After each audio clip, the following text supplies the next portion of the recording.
Hello, Ernest അക്കാഡമിയുടെ മറ്റൊരു വീഡിയോയിലേക്ക് സ്വാഗതം. ഇപ്പോൾ ഇൻഡസ്ട്രീസ് ആൻഡ് കോമേഴ്സ് ഡിപ്പാർട്ട്മെന്റിൽ IO പോസ്റ്റുമായിട്ട് ബന്ധപ്പെട്ട ഒരു അപ്ഡേറ്റ് ഉണ്ട്. കഴിഞ്ഞ കേരള PSCയുടെ കൂടിയ മീറ്റിംഗിൽ ഒരു ഇമ്പോർട്ടന്റ് ഡിസിഷൻ എടുത്തത് നമ്മുടെ IO പോസ്റ്റിന്റെ ഷോർട്ട് ലിസ്റ്റ് എത്രയും പെട്ടെന്ന് പ്രസിദ്ധീകരിക്കുക എന്നുള്ളതാണ്. ഇപ്പോൾ ഈ എക്സാം നന്നായിട്ട് പ്രിപ്പയർ ചെയ്ത് എഴുതിയ നല്ല മാർക്സ് ഒക്കെ ഉള്ള ഉദ്യോഗാർത്ഥികൾ എത്രയും വേഗം നിങ്ങളുടെ സർട്ടിഫിക്കറ്റ്സ് ഒക്കെ നിങ്ങൾ റെഡിയാക്കി വെക്കുക. ഫോർ എക്സാമ്പിൾ ഡിഫറെൻറ്റ് കാസ്റ്റിലൊക്കെ ഉള്ളവർ അതുമായിട്ട് ബന്ധപ്പെട്ട സർട്ടിഫിക്കറ്റ്, CW സർട്ടിഫിക്കറ്റ്സ് അങ്ങനെയുള്ള കാര്യങ്ങളെല്ലാം റെഡിയാക്കി വെക്കുക.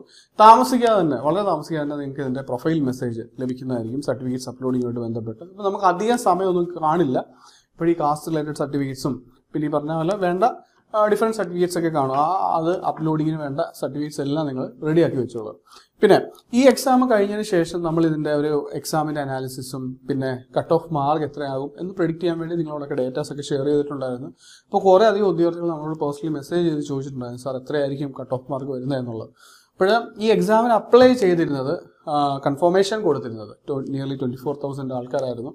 ഇപ്പോഴും നമുക്ക് കുറേ അധികം ഡേറ്റാസ് കിട്ടി. പക്ഷേ ആ ഡേറ്റാസ് നമ്മൾ ക്രോസ് ചെക്ക് ചെയ്തപ്പോൾ കുറച്ച് ഡേറ്റാസ് ജെന്യൂനായിട്ട് നമുക്ക് ഫീൽ ചെയ്തില്ല. വളരെ എക്സ്ട്രീം ആയിട്ടുള്ള ഡേറ്റാസ് നമുക്ക് ഫീൽ ചെയ്തേക്കാം. ഒന്നുകിൽ ഒരു വലിയ ഹൈ എൻഡിലുള്ള മാർക്കുകൾ അല്ലെങ്കിൽ വളരെ താഴെയുള്ള മാർക്കുകളൊക്കെയാണ് കുറേ പേരൊക്കെ പോൾ ചെയ്തിരുന്നില്ല. എന്നാലും അതിൻ്റെ അകത്ത് നല്ല ഒരു ജെന്യൂൻ ഡേറ്റാസ് എന്ന് തോന്നി. ആ ഡേറ്റാസ് എല്ലാം വെച്ച് നമ്മളൊന്ന് അനാലിസിസ് ചെയ്യുമ്പോൾ ഇതിൻ്റെ അകത്ത് 2-3 ഘടകങ്ങളുണ്ട്. എത്ര വേക്കൻസീസ് ആയിരിക്കും, എത്ര ആ വേക്കൻസിക്ക് പാരലായിട്ട് എത്ര ആളുകളുടെ ലിസ്റ്റ് ആയിരിക്കും കേരള PSC ഷോർട്ട് ലിസ്റ്റിൻ്റെ അകത്ത് ഉൾപ്പെടുത്തുന്നത്. അപ്പോൾ ഇങ്ങനെയുള്ള കുറേ ഫാക്ടേഴ്സ് ഉണ്ട്. അപ്പോൾ അതെല്ലാം കഴിഞ്ഞ ട്രെൻഡുകൾ വെച്ചിട്ടാണ് നമ്മൾ എടുത്തിട്ടുള്ളത്. ഇപ്പോൾ റീസെൻ്റ് ട്രെൻഡൊക്കെ നോക്കുവാണെങ്കിൽ ഇപ്പം ചുരുക്കപ്പട്ടികയൊക്കെ വളരെ ഒരു ചുരുങ്ങിയ ലിസ്റ്റാണ്. അപ്പോൾ അങ്ങനെയുള്ള കാര്യങ്ങളൊക്കെ നമ്മൾ കൺസിഡർ ചെയ്യുമ്പോൾ കുറച്ച് എറേഴ്സൊക്കെ സംഭവിക്കാം. എന്നിരുന്നാലും നമ്മുടെ ഒരു കട്ട് ഓഫ് മാർക്കിൻ്റെ ഒരു പ്രഡിക്ഷൻ എന്ന് പറയുന്നത് നിയർലി ഒരു 46 to 51, 52 റേഞ്ച് ആകാനുള്ള ചാൻസസ് കൂടുതലായിരിക്കും. പിന്നെ ഞാൻ പറഞ്ഞല്ലോ, ഇങ്ങനെ കുറേ കാര്യങ്ങൾ ഫാക്ടറൈസ് ചെയ്യുന്ന ഒരു സാഹചര്യത്തിൽ എത്രത്തോളം ഇത് കറക്റ്റ് ആവുമെന്ന് നമുക്കറിയില്ല. അതുകൊണ്ടാണ് അതിനെ ബേസ് ചെയ്തിട്ട് ഒരു ഡീറ്റെയിൽഡ് വീഡിയോ ആയിട്ട് പിന്നെ ഞങ്ങൾ വരാഞ്ഞത്. പക്ഷേ നമ്മളോട് പേഴ്സണലി വിളിച്ചവരും കോൺടാക്ട് ചെയ്തവർക്കൊക്കെ നമുക്ക് കിട്ടിയ ഡേറ്റാസ് നമ്മൾ ഷെയർ ചെയ്തിട്ടുണ്ടായിരുന്നു. ഇപ്പോൾ എന്തായാലും നിങ്ങൾ പോസിറ്റീവായിട്ടിരിക്കുക. ഞാൻ പറഞ്ഞ പോലെ തന്നെ നിങ്ങളുടെ സർട്ടിഫിക്കറ്റ്സ് എല്ലാം ഉൾപ്പെടുത്തുക. അപ്പോൾ നമുക്ക് ഈ ഒരു എക്സാം കഴിഞ്ഞിട്ടുണ്ട്. ഇനിയും അടുത്ത എക്സാം എന്താണ്? ഇപ്പം നമുക്ക് ഈ എക്സാം എല്ലാ ബ്രാഞ്ചുകാർക്കും അപ്ലൈ ചെയ്യുന്ന ഒരു എക്സാം ആയിരുന്നു. ഇപ്പോഴും കേരള PSCയിൽ പല ബ്രാഞ്ചുകാർക്കുള്ള എക്സാംസ് നോട്ടിഫിക്കേഷൻസ് ലൈവാണ്. താമസിക്കാൻ തന്നെ നമുക്ക് എക്സാംസ് അതിൻ്റെ എക്സ്പെക്ട് ചെയ്യാം. ഇപ്പോൾ ഇലക്ട്രോണിക്സുകാരെ സംബന്ധിച്ചിടത്തോളം PWD ഡിപ്പാർട്ട്മെൻറ്റിൽ എഞ്ചിനീയറിംഗ് അസിസ്റ്റന്റ്, അതേപോലെ അസിസ്റ്റന്റ് എഞ്ചിനീയറിംഗ് നോട്ടിഫിക്കേഷൻ വന്നിട്ടുണ്ടായിരുന്നു. ഇപ്പോൾ നമുക്ക് PWD ജൂലൈ സെപ്റ്റംബർ സ്ലോട്ടിലായിരിക്കും. അതേപോലെ പോളി ലെക്ചർ ഇലക്ട്രോണിക്സിന്റെ നോട്ടിഫിക്കേഷൻ റീസെന്റ് ആയിട്ട് ഡിസംബർ ലാസ്റ്റിലാണ് വന്നത്. ഇപ്പോൾ നല്ല പോസ്റ്റുകളാണ്. ഇപ്പോൾ ഇലക്ട്രോണിക് ഗ്രാജുവേറ്റ്സ് ഇപ്പോൾ എക്സാമിന് തയ്യാറെടുക്കുന്നവർക്ക് നിങ്ങൾക്ക് നമ്മുടെ കോച്ചിങ്ങിൽ ജോയിൻ ചെയ്യാവുന്നതാണ്. ഇപ്പോൾ ഈ എക്സാംസിനെയൊക്കെ ബേസ് ചെയ്തിട്ടുള്ള ഡീറ്റെയിൽഡ് വെബിനാറും റീസെന്റ് ആയിട്ട് PWD എങ്ങനെ ഒരു ചെറിയ ഒരു സമയം കൊണ്ട് ക്രാക്ക് ചെയ്യണമെന്നുള്ള രീതിയിലൊരു വെബിനാർ നമ്മൾ ഓൾറെഡി പ്ലാൻ ചെയ്തിട്ടുണ്ട്. വിത്തിൻ 1 or 2 days നമ്മുടെ യൂട്യൂബിൽ അത് ലൈവ് ആയിട്ട് സ്ട്രീം ചെയ്യുന്നതായിരിക്കും. അപ്പം അതിന് നിങ്ങൾക്ക് പങ്കെടുക്കാവുന്നതാണ്. നമ്മുടെ സബ്ജക്ട് എക്സ്പേർട്സിനോട് നിങ്ങൾക്ക് എല്ലാ ഡൗട്ട്സും ക്ലിയർ ചെയ്യാവുന്നതാണ്. അതേപോലെ തന്നെ നമുക്ക് ഇലക്ട്രിക്കൽ ആസ്പിറൻസിനുള്ള എക്സാംസ് ഇവിടെ അവൈലബിൾ ആണ്. കമ്പ്യൂട്ടർ സയൻസുകാർക്ക് കമ്പ്യൂട്ടർ പ്രോഗ്രാമറും സിസ്റ്റം അനലിസ്റ്റും നേരത്തെ വിളിച്ചിട്ടുണ്ടായിരുന്നു. അപ്പോൾ കമ്പ്യൂട്ടർ പ്രോഗ്രാമറും സിസ്റ്റം അനലിസ്റ്റും നമുക്ക് ജൂലൈ സെപ്റ്റംബർ സ്ലോട്ടിൽ നമുക്ക് പ്രതീക്ഷിക്കാവുന്നതാണ്. അതേപോലെ സിവിൽ ആസ്പിറൻസിന് വേണ്ടി LSGD AE, അതേപോലെ different overseer grade 1, grade 2, grade 3 എക്സാംസിൻ്റെ നോട്ടിഫിക്കേഷൻസ് ലൈവാണ്. അപ്പോൾ ഈ അവസരങ്ങളെല്ലാം നിങ്ങൾ യൂസ് ചെയ്യുക. കമ്പ്യൂട്ടർ സയൻസ് ഗ്രാജുവേറ്റ്സിന് ഹയർ ഡിഗ്രി ക്വാളിഫൈ ചെയ്യാൻ വേണ്ടിയൊക്കെയുള്ള എക്സാംസ് ആണ് UGC നെറ്റ്. ഇപ്പോഴത് 2 years വാലിഡിറ്റിയോടെ നമുക്ക് കോഴ്സുകൾ അവൈലബിൾ ആണ്.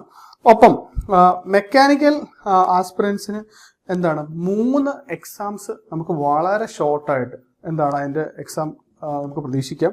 ഇപ്പോഴും 3 A പോസ്റ്റ്, അതായത് universities in Kerala, ground water, Kerala agro industries, ഈ 3 ഡിപ്പാർട്ട്മെന്റിലേക്കും A പോസ്റ്റ് വിളിച്ചിട്ടുണ്ടായിരുന്നു. അതേപോലെ തന്നെ ഓവർസിയർ പോസ്റ്റുകൾ വിളിച്ചിട്ടുണ്ടായിരുന്നു.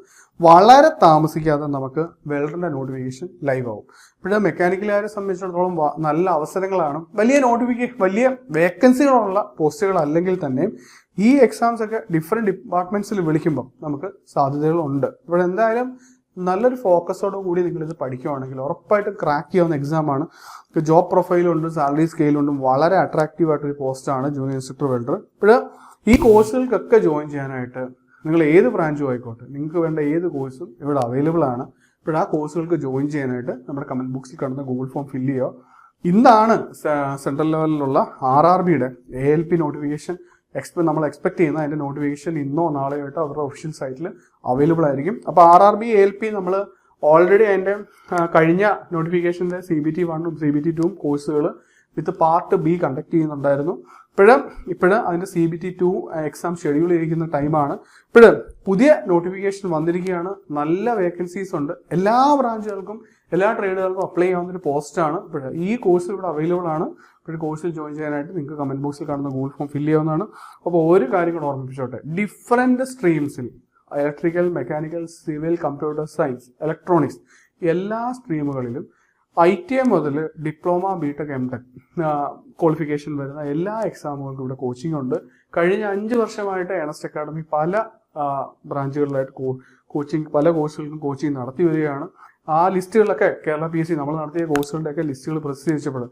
റാങ്ക് ലിസ്റ്റിന്റെ വലിയൊരു ശതമാനം ഉദ്യോഗാർത്ഥികൾ ഏണസ്റ്റ് അക്കാഡമിയുടെ ആയിരുന്നു. ഒപ്പം തന്നെ റാങ്ക് ലിസ്റ്റിന്റെ ടോപ്പ് ഇടങ്ങളിൽ നമ്മുടെ ഉദ്യോഗാർത്ഥികൾക്ക് സ്ഥാനം ഉറപ്പിക്കാൻ സാധിച്ചു. ഇപ്പോഴും നിങ്ങൾ കണ്ടുകൊണ്ടിരിക്കുന്നത് റീസെന്റ് ആയിട്ട് പബ്ലിഷ് ചെയ്ത 2024-25 പബ്ലിഷ് ചെയ്ത ലിസ്റ്റുകളിൽ ടോപ്പ് റാങ്കിൽ നേടിയ ഉദ്യോഗാർത്ഥികളുടെ ഫോട്ടോസാണ്. നല്ല ഹാർഡ് വർക്കിംഗ് ആയിട്ടുള്ള സ്റ്റുഡൻസ്, ഇവർക്ക് വേണ്ട സപ്പോർട്ട് നൽകുന്ന നമ്മുടെ മെന്റേഴ്സും ഫാക്കൽറ്റീസിന്റെയും കൂട്ടായിട്ടുള്ള ഒരു ശ്രമമാണ് ഇത് ഇതേപോലുള്ള വിജയം നമുക്ക് വീണ്ടും വീണ്ടും ആവർത്തിക്കാൻ സാധിക്കുന്നത്. ഇപ്പോൾ ഞാൻ പറഞ്ഞല്ലോ, കുറേ അധികം നോട്ടിഫിക്കേഷൻസ് എല്ലാ സ്ട്രീമുകളിലും അവൈലബിൾ ആണ്. എന്തായാലും നിങ്ങൾക്കും ഈ ഒരു സക്സസ് നിങ്ങൾ ഡിസേർവ് ചെയ്യുന്നുണ്ട്. നന്നായിട്ട് എഫേർട്ട് ഇടുക, ഹാർഡ് വർക്ക് ചെയ്യുക. ഇതേപോലുള്ള കൂടുതൽ ജോബ് അപ്ഡേറ്റ്സ് വീഡിയോസ് നിങ്ങൾക്ക് ലഭിക്കാനായിട്ട് നമ്മുടെ ചാനൽ നിങ്ങൾക്ക് ഫോളോ ചെയ്തതാണ്. ഒപ്പം നിങ്ങളുടെ പ്രിപ്പറേഷൻസിന് ഓൾ ദി ബെസ്റ്റ്. താങ്ക്സ്.